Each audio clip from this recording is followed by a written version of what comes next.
quindi per ora la magnitudo è 5.2, probabilmente nel corso dei prossimi minuti ci saranno delle revisioni superiori rispetto a quella dell'altro giorno sia sensata.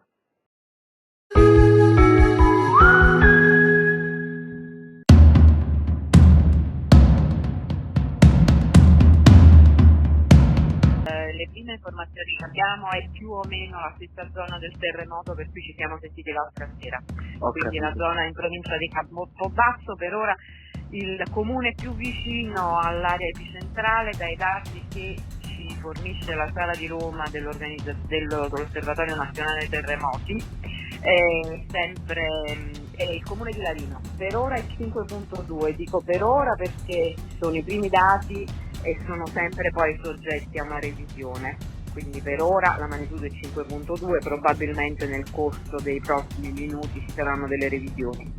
Tutte queste informazioni mi fanno pensare che una magnitudo superiore rispetto a quella dell'altro giorno sia sensata.